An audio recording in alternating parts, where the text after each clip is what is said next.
হাস্যকরভাবে জ্বালানি মন্ত্রী এবং অন্যান্য মন্ত্রীরা পার্লামেন্টে দাঁড়িয়ে বলেন দেশে কোনো জ্বালানি সংকট নেই, অথচ উনি যখন কথা বলছেন তখন পার্লামেন্টে লম্বা লম্বা গাড়ির লাইন, পার্লামেন্ট নয়, পেট্রোল পাম্পগুলোতে তেলের জন্য গাড়ির লাইন, শহরে গাড়ি চলাচল কমে আসছে, গুরুত্বপূর্ণ ব্যক্তিরা তেল পাচ্ছেন না। ইভেন পার্লামেন্টে জাতীয় সংসদ সদস্যরা দাঁড়িয়ে ক্ষোভ প্রকাশ করছেন যে ঘন্টার পর ঘন্টা আমিও নিজে তেল নিতে পারি না, অথচ সেই পার্লামেন্টে মন্ত্রীরা বলেন জ্বালানি সংকট নেই। পার্লামেন্টারি সিস্টেম অফ পলিটিক্স এবং ডেমোক্রেসিতে নিয়মতান্ত্রিক গঠনমূলক দেশের জন্য আন্দোলন বিরোধী দল তো করবে, কিন্তু সরকারি দল এটাকে মোকাবেলা করার যে ভাষা, আমরা ফ্যাসিবাদী রাজনৈতিক শক্তির সেই ভাষার প্রতিধ্বনি বা প্রতিচ্ছবি বা সেই সুর বা সেই কণ্ঠ তাদের কাছ থেকে কিন্তু শুনতে পাচ্ছি। বিএনপির মহাসচিবও খুব দুঃখের সাথে আমি বলবো, উনিও মাঝখানে একদিন ঘোষণা দিয়েছেন যে রাজপথের সে আন্দোলন উনি এবং স্বরাষ্ট্রমন্ত্রী বলেছেন যে ওনারা মোকাবেলা করবেন। তো সেই মোকাবেলার অর্থ রাষ্ট্রীয় ক্ষমতা, রাষ্ট্রীয় বাহিনী, রাষ্ট্রীয় শক্তি, জনগণের ট্যাক্সের টাকা পয়সায় কেনা লাঠি অস্ত্র বন্দুক আর বাহিনী দিয়ে যদি জনগণের আন্দোলনকে আবার মোকাবেলা করার সিদ্ধান্ত বা পলিসি তারা গ্রহণ করেন, তাহলে কি পরিমাণ ভুল করবেন সেটা 24শে জুলাই অভ্যুত্থানের আন্দোলন থেকে তাদেরকে আমি শিক্ষা নিতে বলবো। জাতীয় সংসদ এবং চলমান রাজনীতির গতিধারার দিকে লক্ষ্য রাখলে আমরা কিছু হতাশার দিকই শুধু দেখতে পাচ্ছি। জাতির যে গণ আকাঙ্ক্ষা, 18 কোটি মানুষের গণ আকাঙ্ক্ষা, জাতীয় নির্বাচনে যে আশা উদ্দীপনা সম্ভাবনা স্বপ্ন নিয়ে যারা ভোট দিয়েছিল এবং গণভোটের মধ্য দিয়ে 5 কোটি মানুষ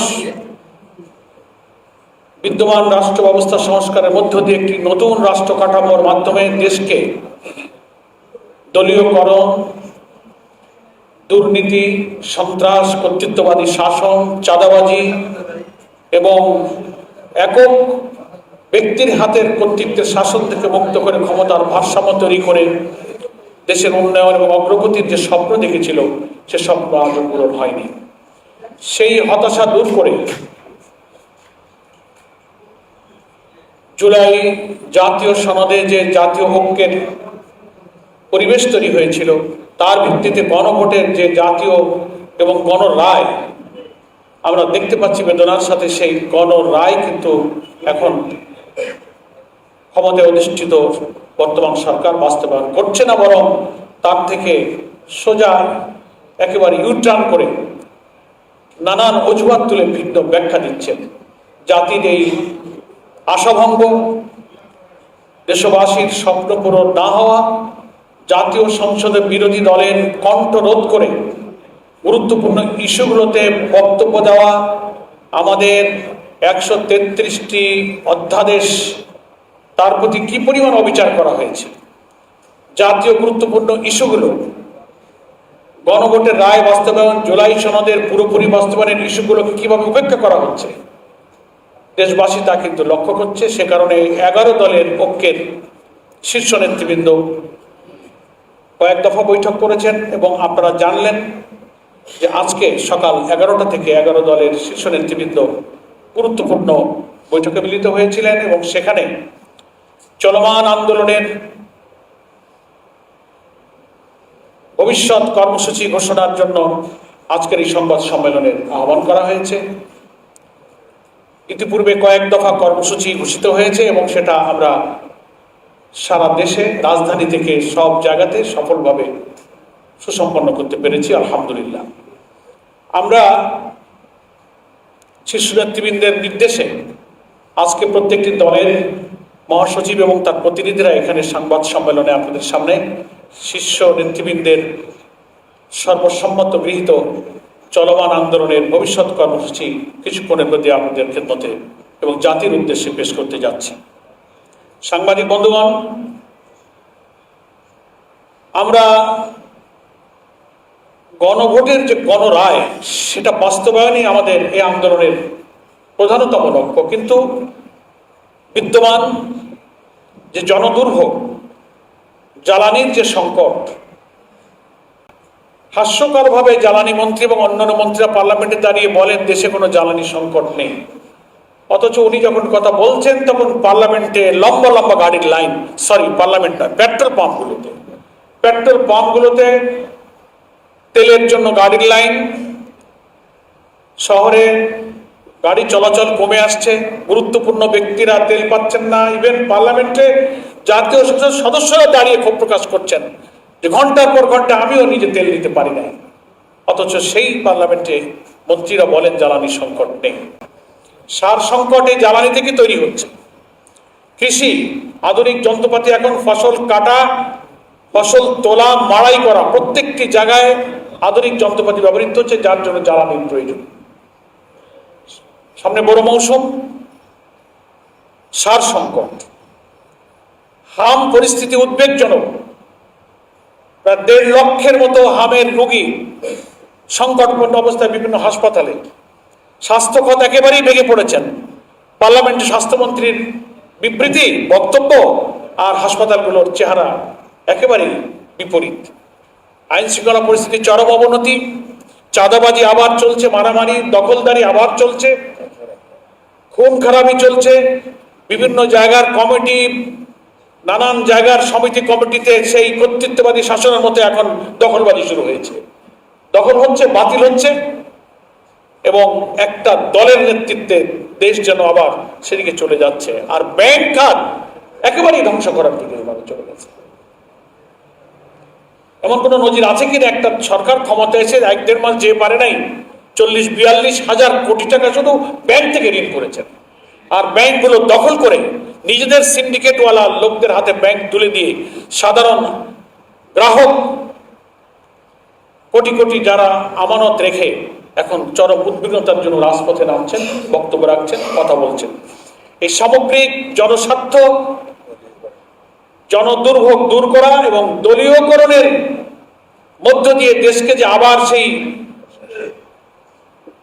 যে কালো যুগ থেকে জাতি রক্ত দিয়ে ফিরালো, এবং প্রশাসনের মধ্যে যে দলীয় নির্লজ্জভাবে যে দলীয়করণ চলছে, এর বদলি ওএসডি ওনাকে পদত্যাগে বাধ্য করা, একেবারে 1-1.5 মাসের মধ্যে একটা ফ্যাসিবাদী স্টাইলে, যার বিরুদ্ধে এতকাল ওনারাই বক্তব্য রেখেছেন, আমরা রেখেছি, সেই কাজ নিজেরাই শুরু করেছে।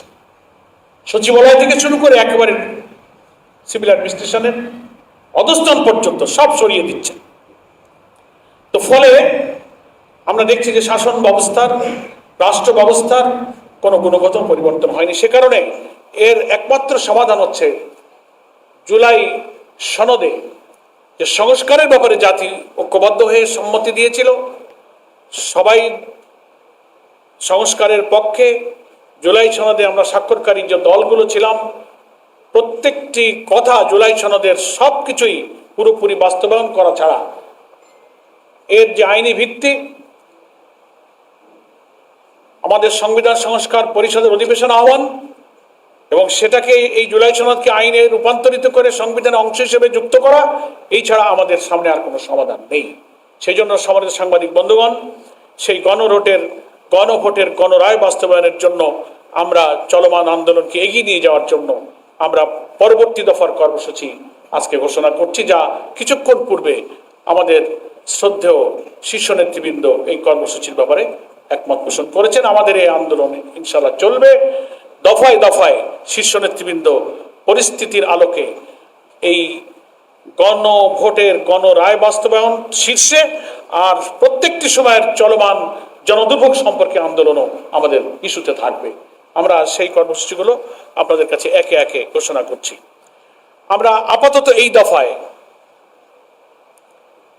18ই এপ্রিল থেকে আগামী 2রা মে পর্যন্ত আমরা এই পরবর্তী দফার কর্মসূচি এক এক করে বলছি। 18ই এপ্রিল থেকে 2রা মে পর্যন্ত যে কর্মসূচি আমরা আজকে শীর্ষ নেতৃবৃন্দের সিদ্ধান্তে পেয়েছি সেটাই আমরা বলছি। প্রথম, 18ই এপ্রিল শনিবার 11 দলের উদ্যোগে রাজধানী ঢাকায় গণমিছিল অনুষ্ঠিত হবে ইনশাআল্লাহ। 2 নম্বর, দ্বিতীয় কর্মসূচি 25শে এপ্রিল সকল বিভাগীয় শহরে, সেদিনও শনিবার, 25শে এপ্রিল শনিবার সকল বিভাগীয় শহরে গণমিছিল, ঢাকা ব্যতীত, ঢাকায় যেহেতু আমাদের 18 তারিখে হয়ে যাচ্ছে, ঢাকার বাইরের সকল বিভাগীয় শহরে 25শে এপ্রিল শনিবার গণমিছিল হবে 11 দলের উদ্যোগে। তৃতীয় মে মাসের 2 তারিখ 2রা মে, সেদিনও শনিবার, প্রত্যেকটি জেলা হেডকোয়ার্টারে জেলা 11 দলের উদ্যোগে বিশাল বিশাল গণমিছিল জেলা সদরে অনুষ্ঠিত হবে ইনশাআল্লাহ। এবং 18 থেকে 2রা মে পর্যন্ত এই যে মাঝখানের দিনগুলোতে প্রত্যেকটি বিভাগীয় শহরে এবং গুরুত্বপূর্ণ জেলা শহরগুলোতে সেমিনার অনুষ্ঠিত হবে গণভোটের রায় বাস্তবায়নের দাবিতে, তাদের সৃষ্ট যে রাজনৈতিক সংকট, সংবিধানের অপব্যাখ্যা এবং জাতীয় সংসদে বিরোধী দলের দাবি, তাদের নোটিশ সবকিছু উপেক্ষা করে কর্তৃত্ববাদী শাসনের দিকে যে দেশ ধাবিত হচ্ছে তার বিরুদ্ধে বিদগ্ধ প্রবন্ধকাররা প্রবন্ধ লিখবেন, বিদগ্ধ আলোচকরা আলোচনায় অংশ নেবেন।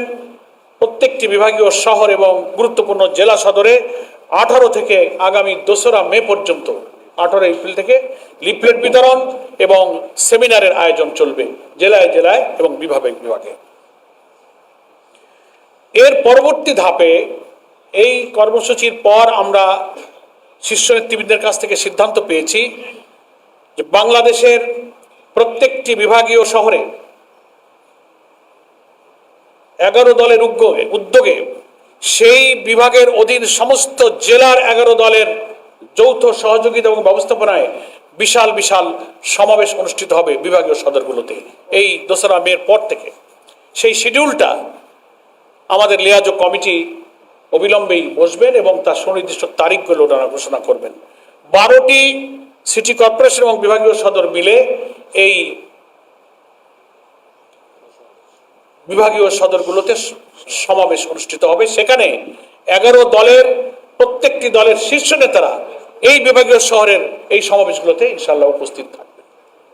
এটা হচ্ছে 2রা মের পর থেকে আমাদের লিয়াজো কমিটি একটা শিডিউল তৈরি করবেন, নির্দিষ্ট দিনক্ষণ কোন দিনে কোন সিটি কর্পোরেশন বা বিভাগীয় শহরে হবে এই দিনক্ষণ লিয়াজো কমিটি অচিরেই দেশবাসীর কাছে সাংবাদিক ভাইদের মাধ্যমে ঘোষণা করবেন।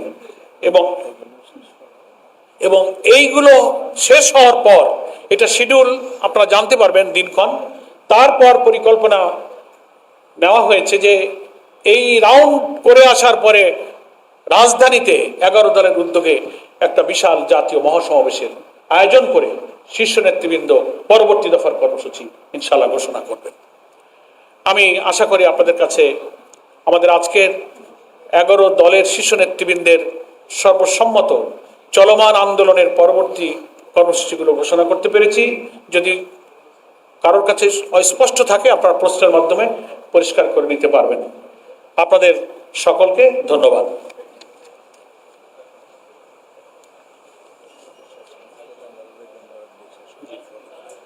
আমাদের প্রশ্ন না থাকলে আমাদের বাংলাদেশ খেলাফত মজলিসের মহাসচিব মাওলানা জালাল উদ্দিন ভাই আপনাদেরকে ধন্যবাদ দিয়ে আমাদের শেষ হবে এবং আপনাদের জন্য কিছু মেহমানদারি ব্যবস্থা আছে আপনারা জানেন।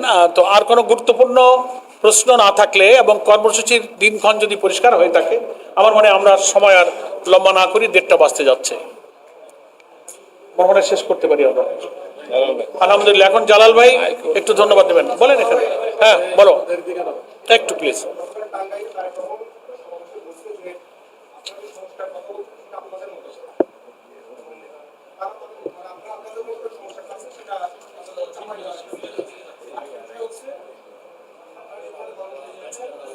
হ্যাঁ জি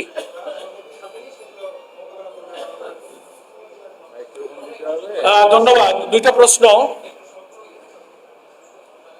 সাংবাদিক বন্ধু বলছেন যে মাননীয় প্রধানমন্ত্রী বলছেন যে বিরোধী দল যে আন্দোলন করছে বা যে সংস্কারের কথা বলছে বিরোধী দল তাদের মতো করে করছে। তো আমরা তো আমাদের মতো করেই বলবো।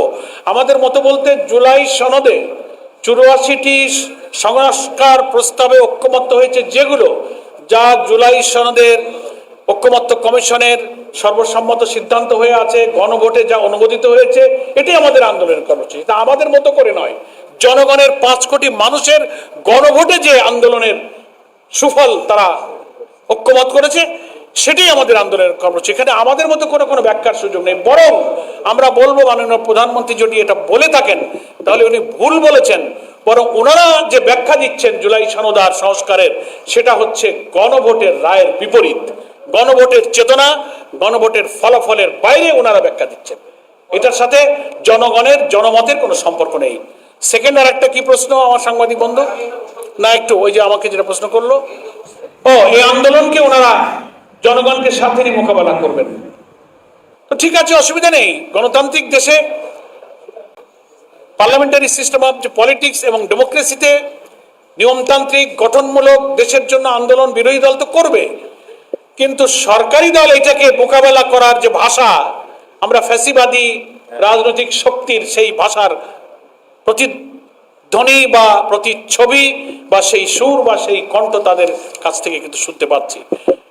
বিএনপির মহাসচিবও খুব দুঃখের সাথে আমি বলবো, উনিও মাঝখানে একদিন ঘোষণা দিয়েছেন যে রাজপথের সে আন্দোলন উনি এবং স্বরাষ্ট্রমন্ত্রী বলেছেন যে ওনারা মোকাবেলা করবেন।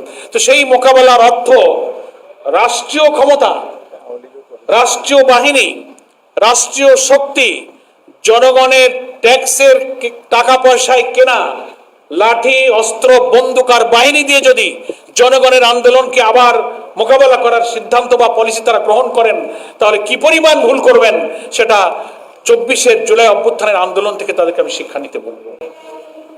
পুলিশ দিয়ে, র্যাব দিয়ে, কোনো বাহিনী দিয়ে জনগণের ন্যায্য কোনো আন্দোলনকে থামানো যায় না। এই ইতিহাস এই জাতির সামনে আছে। নিয়মতান্ত্রিক গঠনমূলক আন্দোলনের কথা আমরা বলি, ওনারাও যখন রাজপথে ছিলেন তখনও বলেছেন। ফলে আমি মনে করি জনগণের কথা বলা, সভা সমাবেশ করা, মিটিং মিছিল করা, এটা আমাদের সাংবিধানিক অধিকার। গঠনতন্ত্রে নিয়মতান্ত্রিক আন্দোলনের, রাজনৈতিক কর্মসূচির আইনগত এবং গঠনতান্ত্রিক সুযোগ, অবাধ অধিকার রয়েছে। এখানে কোনো ফ্যাসিবাদী, কর্তৃত্ববাদী নিপীড়ন যদি চাপিয়ে দেওয়া হয় তাহলে তার পরিণতি আগেও যা হয়েছে তাই হবে। আমি মনে করি সরকারের এ ব্যাপারে সহনশীল হওয়া উচিত, গণতন্ত্রের প্রতি, জনগণের অধিকারের প্রতি শ্রদ্ধাশীল হওয়া উচিত। সেভাবেই তারা এটাকে বিবেচনা করবেন। যুক্তি দিয়ে, আদর্শ দিয়ে আপনারা কথা বলুন। আদর্শ আর যুক্তি যখন ফুরিয়ে যায় তখন তারা সন্ত্রাস এবং অপপ্রচারের পথ বেছে নেন। ফলে এই ধরনের হুমকিকে আমরা সেটাই মনে করি। Next, last.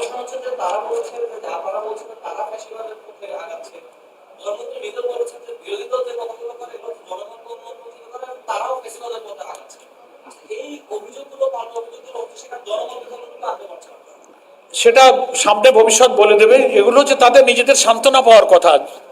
একদিকে 5 কোটি মানুষের রায় ওনারা উপেক্ষা করছেন, মানবেন না, তো জনগণ কাদের সাথে আসে তা মানুষ কি বোকা? মানুষটা বোঝে।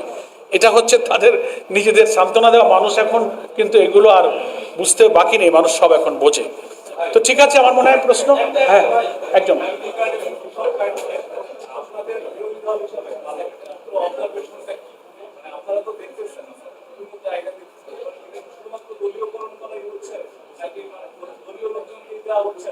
আমরা তো তাই দেখতে পাচ্ছি, ফ্যামিলি কার্ড বা অন্যান্য যে কার্ড, হ্যাঁ, যে কোনো সরকার জনকল্যাণমূলক, জনবান্ধব, দারিদ্র বিমোচনের নানান কর্মসূচি পালন করাটা সরকারের দায়িত্ব। কিন্তু এই অর্থ কোথা থেকে আসছে, এটা যাচ্ছে কার কাছে? নেহায়েত দলীয় গণ্ডি সিন্ডিকেটের মধ্যে দলীয় কর্তৃত্ব ঠিক রাখার জন্য এই সব কর্মসূচি তারা ব্যবহার করছে। আপনারা তো দেখছেন, জেলা পরিষদগুলোতে ওনারা প্রশাসক দিলেন, সিটি কর্পোরেশনের প্রশাসক দিলেন। এটি কি ডেমোক্রেসি? পরিষ্কার বাংলাদেশের সংবিধানে বলা আছে স্থানীয় সরকারের প্রতিটি স্তরে নির্বাচিত জনপ্রতিনিধিরাই দায়িত্ব পালন করবে। ঠিক আছে, আপনি ইলেকটেড গভর্নমেন্ট, আপনি এসেছেন, আপনি ইলেকশন দিয়ে দেন। ওখানে তো প্রশাসক ছিলই, তা আপনি ওই প্রশাসক বদল করে আরেকটা দিলেন কেন? এবং দিলেন তাও সবকটা থেকে আপনার দলের লোক দিলেন। সবার আগে বাংলাদেশ, এতগুলো বিরোধী দল, এতগুলো জেলা পরিষদ, সিটি কর্পোরেশনে আপনি প্রশাসক নিতে গিয়ে বিএনপি ছাড়া আর কোনো দলের লোক খুঁজে পেলেন না। What kinds of democracy? এটি গণতন্ত্রের কথা। এই দলীয়করণের বিরুদ্ধেই তো আপনি বক্তব্য রেখেছেন, আমরাও রেখেছি। সেজন্য এই কার্ড, নিয়োগ এবং সামনে আমরা যে সমস্ত নির্বাচনের দাবি করছি, গণভোটের গণরায় বাস্তবায়ন করে সংবিধানে প্রধানমন্ত্রী, রাষ্ট্রপতি, সাংবিধানিক বিভিন্ন কনস্টিটিউশন পোস্টের ক্ষমতার নিয়ন্ত্রণের চাবিকাঠি যদি জনগণের হাতে না যায় তো কোনো নির্বাচন এবং জনগণের কোনো স্বার্থ কখনো নিরপেক্ষভাবে বর্তিত হবে না। সেজন্য এই আন্দোলনকে সফল করতে হবে। তো ঠিক আছে, আমার মনে হয় আমরা এখানেই শেষ করতে পারি। এখন মৌলানা জালালউদ্দিন ভাই একটু ধন্যবাদ দেবেন। দেন।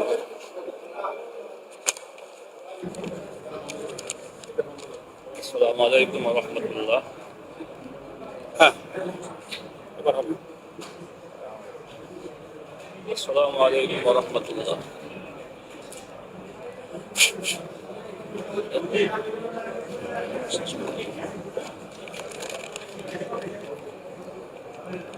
আসসালামু আলাইকুম ওয়া রাহমাতুল্লাহ। প্রিয় সাংবাদিক ভাইরা, আমাদের আজকের শীর্ষ বৈঠকের সিদ্ধান্ত বলে কর্মসূচি ইতিমধ্যে আমাদের ঘোষণা করা হলো। আসলে বর্তমান সরকারের বক্তব্য এবং বাস্তবতা কিন্তু একটা আরেকটার উল্টা। সরকার বলতেছে সংসদে স্বাস্থ্য খাতে কোনো সমস্যা নাই। আমরা দেখছি যে হামের টিকার অভাবে অনেক শিশু মারা যাচ্ছে।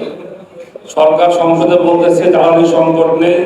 আমরা দেখতেছি রাস্তায় পেট্রোল পাম্পে আপনার শত শত গাড়ির লাইন দেখতেছি।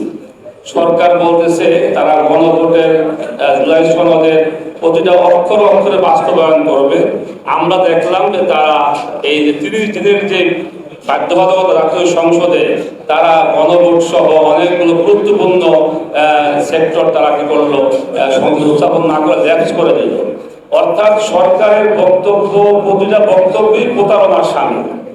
তো প্রিয় সাংবাদিক ভাইরা, ইনশাআল্লাহ আমরা গণভোটের রায় কার্যকরের দাবিতে এবং জনবান্ধব যে ইস্যুগুলো আছে এই সকল ইস্যুতে আমরা 11 দল রাজপথে এবং জাতীয় সংসদে আমরা কথা বলবো, আন্দোলন সংগ্রাম করব। আপনাদেরকে আমরা আগামী দিনে সকল আন্দোলন সংগ্রামে সহযোগিতা করার জন্য আহ্বান রেখে আজকের এই প্রোগ্রামে সবাই ধন্যবাদ জানিয়ে আমার বক্তব্য শেষ করছি। সবাইকে ধন্যবাদ। আপনাদের জন্য সংক্ষিপ্ত আপ্যায়ন আছে, সবাই গ্রহণ করবেন।